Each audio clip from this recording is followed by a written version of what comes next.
9 months ago, I made the scariest decision of my life. I quit my job and walked away from my entire career to start over. And if you knew me before that, this was probably the last decision you would expect me to make. I used to be someone who always played it safe and followed all the rules. I went to school, got an amazing job, and built my career like I was supposed to. Now, I'm not saying I regret any of that, but I certainly did not expect to throw it all away and start over from scratch. I knew that the journey of leaving behind a stable life and building something of my own was going to be hard, but I did not expect it to completely change my outlook on life. Today, I'm doing a deep dive into what it's really been like after quitting my job and the 3 phases I went through that have completely transformed who I am.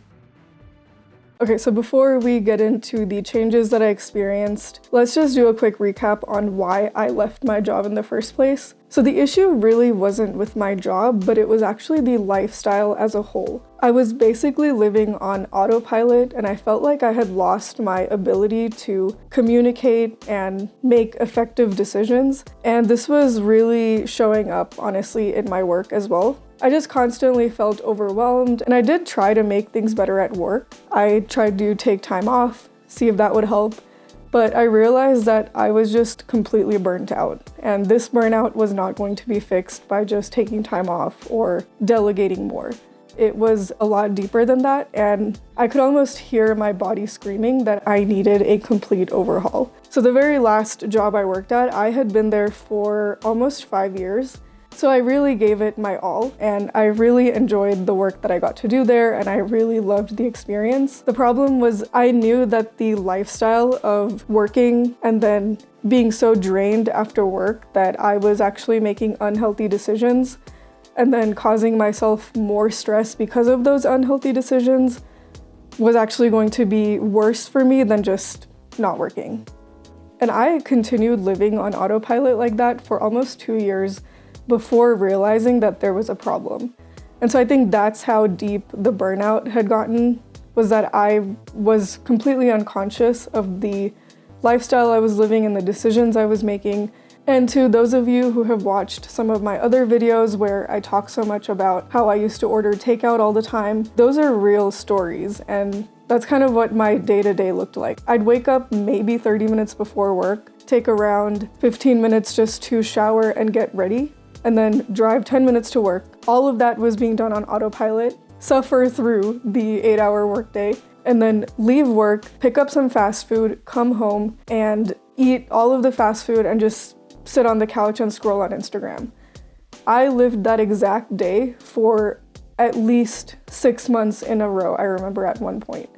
It wasn't until maybe the last 6 months of working that I realized that I needed to actually start exercising and doing something different. But all of that aside, basically I was living on autopilot and just making really unhealthy decisions. And these were very innocent decisions, so it's not like I was going out and drinking and partying or something. I was just getting my little treat, little innocuous things like that don't seem like they would be harmful, but in the long run, those are the exact reasons that caused a lot of health problems for me. I gained about 30 pounds. And that's not something to take lightly, because before I was always in fairly good shape, and people say that it's just part of getting older. Maybe your metabolism slows down, but I think it has so much more to do with the lifestyle you're living. And I know so many people who are well into their 70s who are way more active than I am. It was almost like a bit of self-induced brainwashing. I felt like I had to just accept that my job was going to take priority, and if I wanted to be healthy or happy even, that was going to come at a cost. So the first thing I did not expect to go through after I quit my job was this complete shift in identity. And this has been one of the most challenging things I've had to overcome over the last few months. So something I didn't realize is how much of my identity was really tied to the work that I was doing and the career that I had. I remember when I got my first full-time job out of college, that job really felt like my identity. I was so proud of my job title, and I finally felt like I was contributing to the world in a meaningful way. And I don't think I realized how much of that feeling I had really internalized to mean something about who I am. And when I quit my job, I definitely felt myself losing a piece of my identity. It was really hard for me to be open with people about what I was doing. Now, I had told all of my friends and my family that I was going to be quitting my job, but I think I had said it in a way that made it sound more like I was planning on getting another job in the future, so I hadn't really been fully transparent with everyone. So now we move into the second phase, which I would call the acceptance phase. Now, this is the phase that I entered probably about 4 months after quitting my job. I specifically remember I uploaded my very first quarterly planning video. That was back in October, and I sat down with you guys and I mapped out my goals for the last quarter of 2025. That was the first time that I had really started to embrace the idea that I'm no longer an employee of the company that I used to work for, and now I am truly on my own and I do need to start figuring out how to earn money. I do want to clarify that I did have savings when I quit my job, and I do have another small stream of recurring revenue, but basically these two things were more so there for emergencies and maintenance more than anything. With the money that I would earn from that small stream of income, I could at most buy groceries and cover my basic living expenses. It wasn't exactly the money that I needed to be able to invest into my business or travel or really do anything outside the basic essentials of surviving, which is why I started to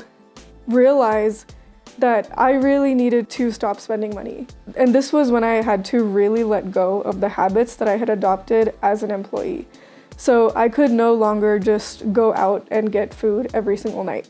I had to learn how to meal prep and eat at home, and not only meal prep, but also meal prep affordably. I had to actually learn how to stretch groceries as far as possible, and I had to unlearn a lot of my old wasteful behaviors where I would go and buy groceries and then half of them would go bad before I even cooked anything with it.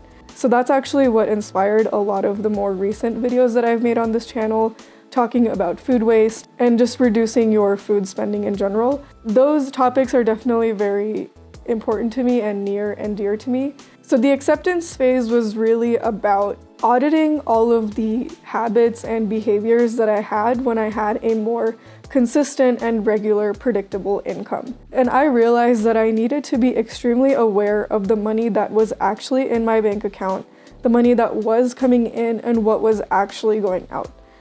And on top of that, I needed to figure out how to earn more money. This is when I started to take the idea of my business more seriously. I could probably make a whole separate video about the financial aspects of quitting your job, but the main thing is that I had to stop seeing my business as a side hustle, which is more or less what it was in the past, and start to see it as more of a full-time income generator. On top of that, I also was hoping to grow this YouTube channel to a point where it would be monetized. So that was one of my biggest goals for that acceptance phase, was generating some more revenue streams that could keep me afloat. This is when I really leaned on taking the tiniest steps possible to move forward. I started to take different tasks that I knew needed to be done and started to break them down into manageable chunks to where I didn't have that excuse anymore for not doing it. So I finally started to make flyers in mid-October to actually advertise my business locally and start to get clients. And I was so thankful that I did get one client who reached out to me, and we ended up doing a project with her, and that money was the exact amount that I was hoping to hit as my revenue goal for one of the months. And I do talk about this more in detail in a couple of my previous videos, so we're not going to get too much into that, but the key here is it took me 4 months to even take that first step towards advertising my business. And that is something I am trying not to regret too much, because I'm also trying to give myself grace that I did need to be a little more confident in what I was actually doing and what I was offering in order to provide a service that's valuable. So I am going to give myself a little bit of grace there, but that second phase was very much me catching up on all the work that I hadn't been doing those first 4 months. That's also when I really doubled down on YouTube, and I got into a very, very good rhythm with uploading videos extremely consistently, and I finally had 3 videos do really well. In fact, my best performing video was uploaded during this time, which was the video that got over 34,000 views, and to this day, it's my best performing video.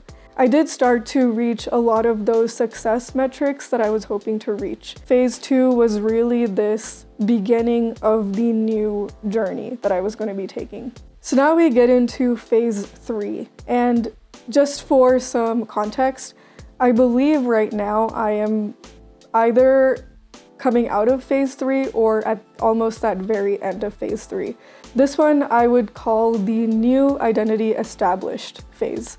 So what this means is I have certainly let go of my previous job title. I do occasionally get flashbacks, if you will, to what it was like to work there and maybe some of the challenges I faced, but at the same time, also a lot of gratitude. I truly have learned that every single challenge that I faced at that job was actually preparing me for the future. And I'm not saying that to gaslight myself or make light of the situation, but it really has been important for me to change my perspective on a lot of the things that happened that maybe at the time weren't ideal, but I'm realizing now how much they're actually helping me today as opposed to back then. So this is where you are seeing proof that maybe this new life is going to work out. Maybe it's going to be okay to not have the job that you used to have. Maybe it's going to be okay to start your own business, to start a YouTube channel. You have taken the steps that were required in order to start seeing some results. Now, the only thing with phase 3 is those results aren't consistent, something that I was not expecting. Because when things started to do really well in phase 2, I felt like this was gonna be the rest of my journey, that it was going to be just as easy per se, where the minute I take dedicated action, I was going to see instant results. Because that is kind of what happened during phase 2. You know, I took that first step to put out the flyer and I got a client. I took the first step to make a couple of better planned YouTube videos, and those took off. So I honestly expected that to keep happening, but that was absolutely not the case. I actually started to see a huge decline in my YouTube channel and my business a little bit. With the YouTube channel, I think it was a combination of a little bit of self-sabotage and this strange fear of success, which is really what starts to pop up around phase 3. It's something that I didn't think that I would ever experience, because fear of success sounds like a paradox and it really doesn't make any sense. And I definitely started to experience this when my business started doing well and when my YouTube channel started to do well. And I honestly think that led to some self-sabotaging behaviors, which I know with my YouTube channel, I just started to make unrelated content. So I didn't double down on the ideas that were doing well on my channel, and instead I started to make videos more about what I wanted to talk about. I just started to go off topic a little bit too much, and I really saw a huge decline. It's interesting because towards the end of phase 2, I was pretty much convinced that I would be monetized within the next month, because that's how my trajectory had been. I basically gained 1,000 subscribers over the span of a month and a half, which is quite a lot. And I gained almost half the watch hours that I needed in order to monetize within that same time frame. So I felt like it was a no-brainer that within the next few weeks, honestly, that I should be monetized. And that did not happen. So the first quarter of 2026, my goal was to monetize on YouTube. And I'll be honest, as of today is March 25th, that has not yet happened.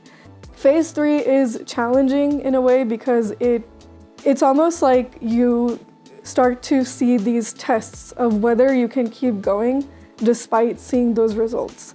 So it's almost like phase 2 is a little bit of a break where you do start to see those results. Phase 3 is where you really have to just be super consistent. Phase 3 for me has been all about really honing in on what works and letting go of this need to constantly experiment with something new. So I started to go back to what was working during phase 2, and I've now started to kind of standardize that process. So you may have noticed that a lot of my recent videos follow a very similar format. Yeah, I'm gonna be transparent, that is completely on purpose, and I think it's because having a very consistent format is what is allowing me to understand what works and what doesn't. And sure enough, as soon as I started to go back to that repeatable, standardized format, so my second to last video finally did really well, and I got over 1,500 views on that one, which is a huge win from where I was before because I was averaging less than 100 views across all my videos. So now I've realized that the key to maintaining that momentum is to have very consistent, repeatable processes that actually lead to a consistent outcome. So that's been my strategy, if you will, for YouTube, and I do think it's working really well. It's also giving me the structure that I need to actually get things done and have a more consistent YouTube upload schedule. Now, I will say that this first quarter of 2026, I have not been able to upload as frequently as I was uploading back in 2025. That's really because I want to make sure that each video that I am putting out is delivering a lot of value. You may see a slight decline in the amount of videos I'm posting, but that's truly because I want to maximize the value that I'm offering in each video. And then the same thing applied to my business. That second phase was very much about testing different ideas and just seeing what works.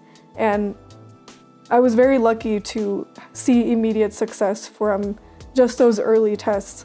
But I think phase 3 has become a lot more about asking myself how I can standardize all of my processes. And I would really love to make a way more in-depth video about all of this. This has honestly been the best thing that I have started doing, is analyzing what worked well and turning that into a repeatable process for the future. You know, even creating SOPs, even though currently it's just me, it's something that helps me and potentially someone in the future if I were to hire someone. You know, I am reaching that point where in my business, I'm already seeing areas where I could start to hire people or really start to delegate some of that work so that I can focus on getting more clients, working on the business, financials, all that kind of stuff. That is where I am at today. This has been one of the most challenging adventures that I've ever taken on in life. And it's funny because it's not an adventure that is visible to anyone else. I think the most difficult thing about it is I'm technically still in the exact same place visibly to the outside world. I'm not quite fully into that next phase, which I think is going to be where I have consistent clients, consistent income, YouTube maybe is monetized, or at least I start working with some brands. I finally have that momentum to really move forward and let go of these mindset blocks. And for those of you who have been following me for a while now, you'll probably realize how much I talk about this, because they have truly been the biggest obstacles in my entire journey is my own mind. That's both relieving and crushing at the same time. But I'm very excited to keep moving forward, and I am just, again, so grateful to be living this life and to have the opportunity that I have. I definitely am aware that it's quite a privilege, honestly, to be living a life like this. But I also did want to share some of the things that not everyone sees or talks about. So I hope you found this video interesting and or helpful. And I do want to do another quarterly planning video where I talk about my goals for this next quarter, and that'll be coming here in the next few days. So if you're in a similar boat to where I was, or If you've done something similar, I would love to hear from you in the comments down below. Or if you have any questions about anything that I may or may not have covered, please feel free to ask me and reach out. I always love connecting with you guys. Thank you so much for watching and have a great day.